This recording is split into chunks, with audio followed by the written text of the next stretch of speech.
ಓಂ ಶ್ರೀ ಗುರು ಬಸವಲಿಂಗಾಯ ನಮಃ. ಸರ್ವರಿಗೂ ಶರಣಾರ್ಥಿಗಳು. ವಯಸ್ಸಾಗ್ತಾ ಆಗ್ತಾ ಹೋದಂತೆ ದ್ರಾಕ್ಷಿ ಹಣ್ಣಿನಂತೆ ಹಿರಿಯರು ಮಾಗ್ತಾ ಹೋಗ್ಬೇಕು, ಇನ್ನಷ್ಟು ರುಚಿ ಹೆಚ್ಚಾಗಬೇಕು. ಬಾಳೆಹಣ್ಣಿನಂತೆ ಕೊಳಿಬಾರ್ದು. ಅದಕ್ಕೆ ಮನೆಯಲ್ಲಿ ವ್ಯತ್ಯಾಸಗಳು, ಬದಲಾವಣೆಗಳು ಇವನ್ನೆಲ್ಲ ಅಡ್ಜಸ್ಟ್ ಮಾಡಿಕೊಂಡು ಹೆಂಗೆ ಎಲ್ಲರಿಗೂ ಕೂಡ ಶಾಂತಿಯಿಂದ ಒಯ್ಬೇಕನ್ನುವಂಥ ಒಂದು ಅನುಭವವನ್ನು ಅಷ್ಟು ದಿನದವರೆಗೆ ಪಡೆದಿರ್ತಾನೆ. ಆ ಅನುಭವದಿಂದ ಎಲ್ಲರನ್ನು ಸಂಭಾಳಿಸಿಕೊಂಡು ಹೋಗತಕ್ಕಂಥದ್ದು ಹಿರಿಯರ ಕರ್ತವ್ಯವಾಗಬೇಕು. ಮಗನಿಗಾಗಿ ಒಬ್ಬ ಸಸಿ ಬಂದಿರ್ತಾಳೆ, ಬೇರೆ ಮನೆಯಿಂದ ಬಂದಿರ್ತಾಳೆ. ಪ್ರಕೃತಿಯ ಸಹಜ ಲಕ್ಷಣ ಒಂದು ವಯೋಧರ್ಮದ ಪ್ರಕಾರವಾಗಿ ಅವನು ಆ ಯೌವನದಲ್ಲಿ ಹೆಂಡತಿ ಕಡೆಗೆ ಹೆಚ್ಚಾಗಿ ವಾಲ್ತಾನೆ. ಸದಾ ಕಾಲ ಹೆಂಡತಿಯ ಸುತ್ತಲೇ ಸುತ್ತಾಡ್ತಾ ಇರ್ತಾನೆ. ಅಂಥ ಮಗನನ್ನು ಕಂಡಾಗ ತಾಯಿಗೆ ಬಹಳಷ್ಟು ಮತ್ಸರ. ಯಾರ ಮೇಲೆ ಮತ್ಸರ? ಗಂಡ ಹೆಂಡತಿ ಚೆನ್ನಾಗಿದ್ರೆ ಸಂತೋಷ ಪಡಬೇಕು. ಅದನ್ನು ಬಿಟ್ಟು ಮಗ ನನ್ನನ್ನು ಮರಿತಾ ಇದ್ದಾನೆ, ಹೆಂಡತಿ ಕಡೆನೇ ಹೆಚ್ಚಾಗಿ ವಾಲ್ತಿದ್ದಾನೆ, ಹೆಂಡತಿಯನ್ನೇ ಹಚ್ಕೊಳ್ತಾ ಇದ್ದಾನೆ ಅನ್ನುವಂಥ ಏನೇನೋ ದೂರುಗಳು ಮುಂದೆ ಮಾಡಿ ಆ ತಾಯಿ ಏನು ಮಾಡ್ತಾಳೆ, ಸೊಸೆ ಮೇಲೆ ಸೇಡು ತೆಗಿಲಿಕ್ಕೆ ನೋಡ್ತಾಳೆ. ಅಷ್ಟೇ ಅಲ್ಲ, ಮಗನಿಗೂ ಕೂಡ ದ್ವೇಷ ಮಾಡ್ಲಿಕ್ಕೆ ಶುರು ಮಾಡ್ತಾಳೆ. ನಾನು ಎಷ್ಟು ಮಾಡಿದೆ, ಹಂಗೆ ಮಾಡಿದೆ, ಹಿಂಗೆ ಮಾಡಿದೆ, ನನ್ನ ಮಗ ಇವತ್ತು ನನ್ನ ಮಾತು ಕೇಳ್ತಾ ಇಲ್ಲ, ನನ್ನ ಮಗ ಯಾವುದಕ್ಕೂ ಹೆಂಡತಿ ಕೇಳ್ತಾನೆ, ಹೆಂಡತಿ ಸುತ್ತಲೇ ಸುತ್ತಾನೆ ಅಂತ ತಿಳ್ಕೊಂಡು ಇವಾಗ ತನ್ನದೊಂದು ಹಂತ ತಾನೂ ಕೂಡ ಅಂಥ ಒಂದು ಆ ಹಂತದಿಂದ, ಆ ಒಂದು ಜಾಗೆಯಿಂದ ಅನುಭವಿಸಿ ಮೇಲೆ ಬಂದವಳು ತಾಯಿ ಕೂಡ. ಅಂಥ ತಾಯಿ ಇವತ್ತು ಅತ್ತೆಯಾಗಿದ್ದಾಳೆ. ಇವತ್ತು ಸಮರ್ಥ ತಾಯಿಯಾಗಿ ಆಕೆ ತೋರಿಸ್ಕೊಳ್ಬೇಕಾಗಿದೆ.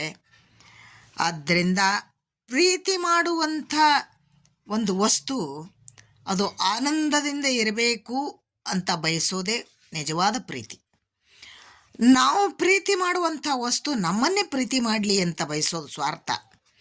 ಅದು ಭಾಳಷ್ಟು ಮಾಡಿದ ಪ್ರೀತಿ ಒಮ್ಮೆ ದ್ವೇಷದಲ್ಲಿ ಪರ್ಯಾವಸಾನ ಆಗ್ತದೆ. ಅದಕ್ಕೆ ನಾವು ಆ ಮಗನನ್ನು ತಿಳ್ಕೊಳ್ಬೇಕು.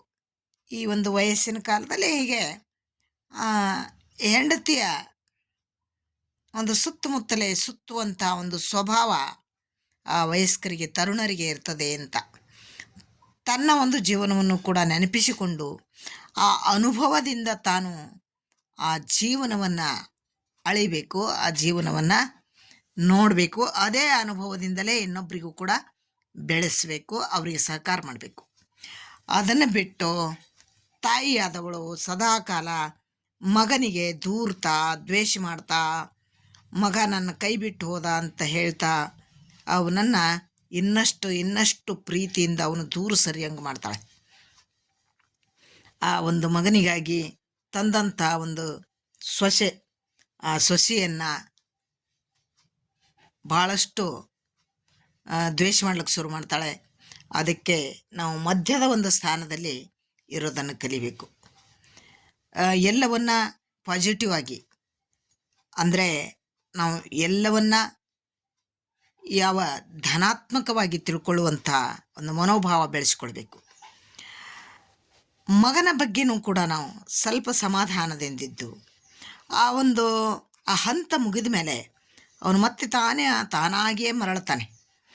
ಅವನನ್ನು ಅದೇ ಪ್ರೀತಿಯಿಂದ ನೋಡ್ತಾ, ಅವನಿಗಾಗಿ ತಂದಂಥ ಸೊಸೆಯನ್ನು ಕೂಡ ಪ್ರೀತಿಯಿಂದಲೇ ನಾವು ಹ್ಯಾಂಡಲ್ ಮಾಡ್ತಾ ಇದ್ದರೆ ಮತ್ತೆ ಮಗನ ಪ್ರೀತಿ ಸರಿ ಆಗ್ತದೆ.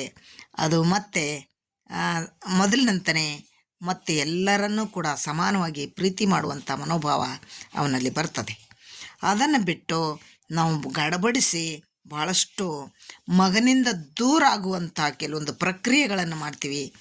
ಯಾವ ಸೊಸೆಯನ್ನು ಕೂಡ ನಾವು ಸೇಡು ತೆಗೆಯೋ ಬುದ್ಧಿಯನ್ನು ಉಪಯೋಗ ಮಾಡಿ ಆಕೆಯನ್ನು ಕೂಡ ದೂರ್ತೀವಿ, ದ್ವೇಷಿಸ್ತೀವಿ. ಭಾಳ ಬೆರಿಕೆದಾಳ, ಆಕೇನೋ ಮಾಡಿಸಿದಾಳ, ಏನೋ ಕೈ ಹತ್ಯದ, ಕಾಲು ಹತ್ಯದ, ಏನು ರೀ ಇದೆಲ್ಲ ಹುಚ್ಚುಚ್ಚಾರ ವಿಚಾರ ಮಾಡ್ತಾ ನಾವು ನಮ್ಮ ಮಕ್ಕಳಿಂದ ದೂರ ಆಗ್ತೀವಿ. ಅದಕ್ಕೆ ನಾವು ಒಂದು ಜೀವಿಸುವಂಥ ಬದುಕುವಂಥ ಒಂದು ಕಲೆ ಕಲಿಬೇಕು, ಮಧ್ಯಸ್ಥಾನದಲ್ಲಿ ನಿಲ್ಲಬೇಕು. ಬಹಳಷ್ಟು ಹಚ್ಚಿಕೊಂಡು ಮೆತ್ತಿಕೊಂಡು ಇರಲಾರ್ದೆ ಏನೋ ಒಂದು ಟೈಮ್ ಬಂದಾಗ ಅದನ್ನು ಕಡಿದು ಕತ್ತರಿಸಿ ದೂರ ಮಾಡದೆ ಮಧ್ಯದ ಸ್ಥಿತಿಯಲ್ಲಿರಬೇಕು. ಭಾಳಷ್ಟು ಹಚ್ಚಿಕೊಳ್ಳದನೆ, ಭಾಳಷ್ಟು ದೂರ ಮಾಡ್ದನೆ ಮಧ್ಯದ ಒಂದು ಸ್ಥಾನ, ಅದು ಕರುಣೆಯಿಂದ ಎಲ್ಲರನ್ನೂ ಕೂಡ ಅನನ್ಯವಾಗಿ ನೋಡುವಂಥ ಒಂದು ಮನೋಧರ್ಮ ನಮ್ಮಲ್ಲಿ ಬರಬೇಕು. ಅದುವೇ ನಿಜವಾದ ಪ್ರೀತಿ ಪ್ರೇಮ ಅಂತ ಹೇಳ್ಬೋದು.